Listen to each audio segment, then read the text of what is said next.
Hello friends, this is Jyoti Verma. Today I am going to start with a lesson plan of Hindi.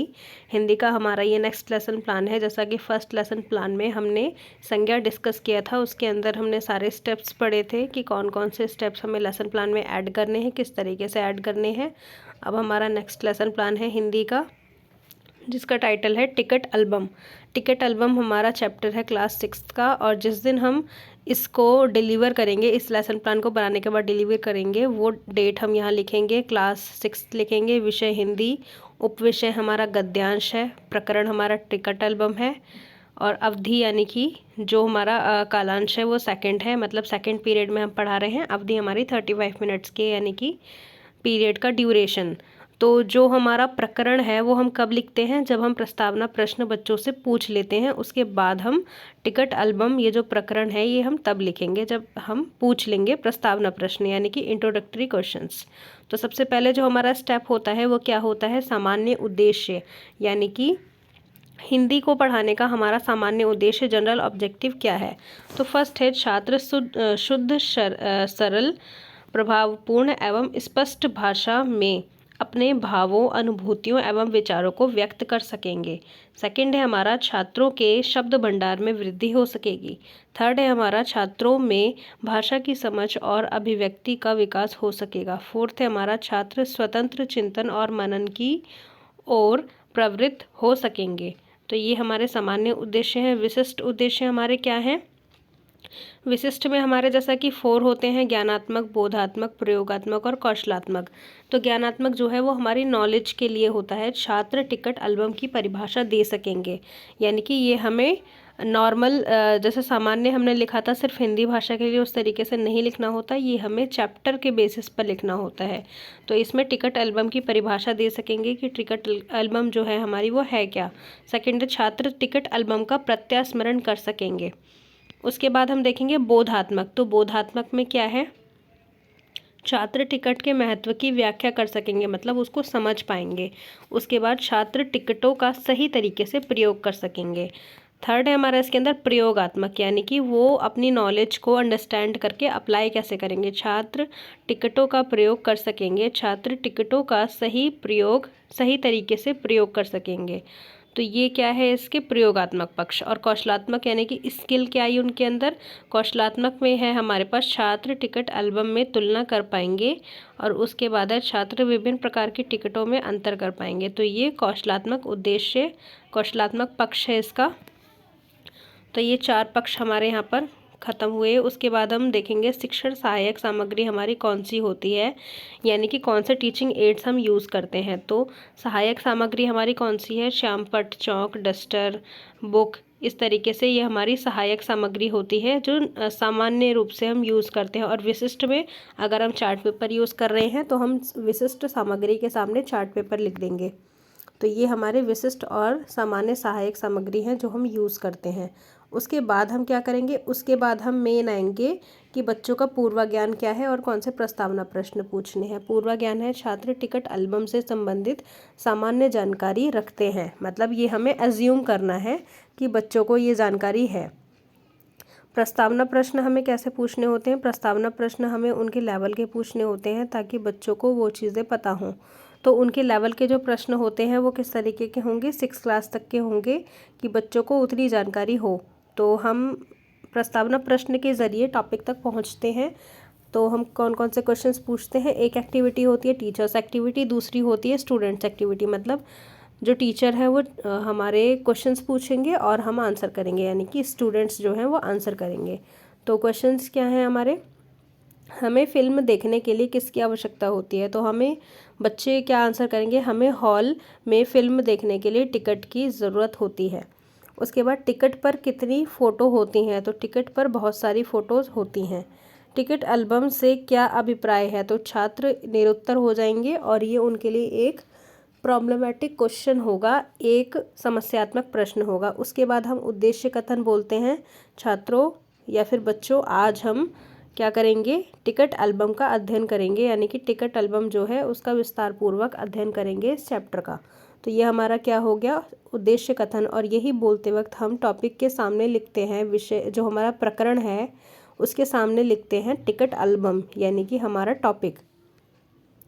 उसके बाद हम main प्रस्तुतिकरण पर आ जाते हैं। मेन प्रस्तुतिकरण में क्या है हमारा, सबसे पहले शिक्षण बिंदु होते हैं, छात्राध्यापिका क्रियाएं होती हैं, उसके बाद छात्र छात्रा क्रिया होती है, सहायक सामग्री या शिक्षण विधि या मूल्यांकन, इतने हमारे पॉइंट्स होते हैं। तो जो शिक्षण बिंदु होते हैं उसमें हमें क्या करना होता है, हमें ये लिखना होता है कि हमने कहाँ से लेके कहाँ तक पैराग्राफ पढ़ा, और उसके बाद हमने उसका जो आदर्श वाचन है वो कहाँ से कहाँ तक किया, वो ऐसे डॉट डॉट बना के हमें लिखना होता है, जैसा कि इसमें लिखा हुआ है। तो आदर्श वाचन हमने किया, छात्राध्यापिका उचित हाव भाव, उतार, लय, ताल, गति, आरोह के साथ पाठ का आदर्श वाचन करेंगी। तो ये सारे क्या चीज़ हैं कि मतलब जिस तरीके से एक होता है कि हमने कब पॉज लिया, कब हमें फुल स्टॉप लेना है, कब हमें क्या लेना है, कब हमारा विराम चिन्ह आया, कब कॉमा है, किस तरीके से, इस तरीके से हमें क्या करना है, उसका आदर्श वाचन करना है, खुद पढ़ना है। बच्चे ध्यानपूर्वक सुनेंगे। और हम क्या यूज़ कर रहे हैं, वाचन। अनुकरण वाचन में क्या है, छात्राध्यापिका के निर्देशन, जो भी उन्होंने निर्देश दिया, निर्देशन अनुसार कुछ छात्र छात्राएं अनुकरण वाचन करेंगी तथा छात्राध्यापिका उनका निरीक्षण करते हुए व उनकी अशुद्धियों को दूर करते हुए श्यामपट्ट पर लिखेंगी। मतलब पहले टीचर ने पढ़ा, फिर स्टूडेंट उसका अनुकरण वाचन कर रहे हैं, और फिर क्या हुआ, उसके बाद छात्राएं ध्यानपूर्वक सुनेंगी व अपनी पुस्तक में ध्यानपूर्वक देखेंगी। मतलब एक बच्चा पढ़ रहा है और सारे क्या करेंगे, उसको ध्यानपूर्वक पुस्तक में देखेंगे। तो ये भी हमारी वाचन प्रक्रिया है। उसके बाद है हमारा कि हमने दूसरा लिया, उसमें हमने उच्चारण संशोधन किया, यानी कि छात्राध्यापिका जो है वो बच्चों से अशुद्ध शब्दों का उच्चारण करवाएंगी, जो शब्द बच्चों ने गलत पढ़े हैं तो वो सारे हम यहाँ लिखेंगे। उसके बाद छात्राएं उच्चारण करेंगी, शुद्धोच्चारण हम यूज़ कर रहे हैं इसके अंदर। उसके बाद हम क्या करेंगे, नेक्स्ट फिर से हम क्या करेंगे, शब्द कठिन्य निवारण, यानी कि छात्राध्यापिका छात्रों को कठिन शब्दों का अर्थ श्यामपट्ट पर लिखवाएंगी। मतलब पहले हमने क्या किया, पहले हमने खुद रीडिंग की, यानी कि टीचर ने रीडिंग की, फिर हमने क्या किया, बच्चों से रीडिंग करवाई। बच्चों से रीडिंग करवाने के बाद बच्चे जो क्या करेंगे, जो भी कठिन शब्द हैं जो नहीं बोल पा रहे उसका उच्चारण करवाया हमने। उच्चारण करवाने के बाद हमने क्या किया, हमारा नेक्स्ट स्टेप क्या है कि हम बच्चों ने जो कठिन शब्द बोले हैं उसमें जो वो नहीं बोल पा रहे या फिर उनका अर्थ उन्हें नहीं मालूम है, उसको हमने ब्लैक बोर्ड पे लिखना है शब्दार्थ की तरह, यानी कि एक तरीके से हम शब्दार्थ ही लिखवाएंगे। तो ये हम श्यामपट्ट पर लिखेंगे। तो आगे क्या है, छात्राएं कठिन शब्दों का अर्थ अपनी उत्तर पुस्तिका में लिखेंगी। तो जो हम ब्लैक बोर्ड पर लिखवा रहे हैं, तो लेखन हम यूज़ कर रहे हैं इसके अंदर, राइटिंग। और जो हमारे शब्दार्थ हैं वो हम क्या करेंगे, उसका छोटा सा मिनिएचर ब्लैक बोर्ड का हम यहाँ भी लगाएंगे। तो ये सारे घमंडी, शांतिपूर्वक, इस तरीके से जो भी वर्ड्स हमने यहाँ पर लिखे हैं वो सारे वर्ड्स हम यहाँ पर एक मिनिएचर लगाएंगे ब्लैक बोर्ड का। उसके बाद हम क्या करेंगे, व्याख्या करेंगे कि टिकट एल्बम बेसिकली है क्या। इस पाठ में दो बालक राजप्पा और नागराजन के द्वारा यह दिखाया गया है कि उनको टिकट को एल्बम में रखना कितना पसंद है। तो ये बेसिकली आप जब चैप्टर पढ़ेंगे तो आपको सारी चीज़ें समझ में आ जाएंगी। व्याख्या आप इसमें कर रहे हैं टिकट एल्बम के बारे में शब्दार्थ लिखवाने के बाद। उसके बाद स्टूडेंट एक्टिविटी क्या है, छात्र छात्राएं ध्यानपूर्वक सुनेंगी, समझेंगे तथा महत्वपूर्ण तथ्यों को अपनी उत्तर पुस्तिका में लिखेंगे। और टिकट एल्बम आपने यहाँ पर इस तरीके से दिखाया एक चार्ट पेपर में या फिर एक फ्लैश कार्ड। तो जिस तरीके से भी आप दिखा रहे हैं वो आप यहाँ पर पेस्ट कर देंगे। तो ये आपका क्या था, व्याख्यान विधि थी। उसके बाद आप क्या करेंगे, उसके बाद जो शिक्षण बिंदु है वो हमारा कुछ नहीं होगा, आप उसमें बोध प्रश्न पूछेंगे कि बच्चों को कितना समझ में आया। नागराजन और राजप्पा अपनी एल्बम में क्या क्या जमा करते हैं। तो जब आप चैप्टर पढ़ेंगे तो आप समझाते हुए ये चीज़ें बच्चों को बताएंगे और फिर उन्हीं से मिलते जुलते प्रश्न पूछेंगे। और नेक्स्ट क्वेश्चन है हमारा, अन्य बच्चों को किसकी एल्बम ज़्यादा पसंद थी। थर्ड है हमारा, नागराजन की एल्बम को किसने भेजा था। तो ये बेसिकली हमारे बोध प्रश्न है और इसके उत्तर बच्चे हमें देंगे। और हम प्रश्न उत्तर विधि का यूज़ कर रहे हैं, जो हमारी स्ट्रैटेजी है वो प्रश्न उत्तर है। फिर हम बच्चों से बोलेंगे मौन वाचन करने के लिए। तो मौन वाचन क्या होगा, छात्राध्यापिका छात्रों को मौन वाचन करने का आदेश देती हैं। तो बच्चे स्लो में उसको स्लोली पढ़ेंगे, जो उनका चैप्टर है। छात्र मौन वाचन करेंगे और वाचन प्रक्रिया वो यूज़ कर रहे हैं। उसके बाद हम क्या करेंगे, हमारे पास है पुनरावृत्ति प्रश्न, यानी कि पुनरावृत्ति प्रश्न रिकैपिचुलेशन क्वेश्चन। जब हम पूरा चैप्टर पढ़ा चुके हैं, पूरा है या हाफ हमने पढ़ाया है इस लेसन प्लान में, उससे मिलते जुलते हमें 2 क्वेश्चंस 3 क्वेश्चंस जितने भी हम पूछना चाहते हैं 2 से 3 पूछ सकते हैं, ज़्यादा नहीं पूछने, 2 से 3 क्वेश्चन से पूछने हैं। तो फर्स्ट है हमारा, राजप्पा के पास कौन सा एल्बम था, और सेकंड है नागराजन को एल्बम किसने और कहाँ से भेजा था। तो ये हमारे 2 क्वेश्चन हो गए। अब दूसरे क्वेश्चंस भी ऐड कर सकते हैं अपनी सूटेबिलिटी के हिसाब से। गृह कार्य हमें क्या देना है बच्चों को, राजप्पा और नागराजन की तरह तुम्हें किस चीज़ को जमा करने का शौक़ है, उसके विषय में 4 से 5 लाइनें लिख कर लाइए। तो आप ये बच्चों को गृह कार्य देंगे।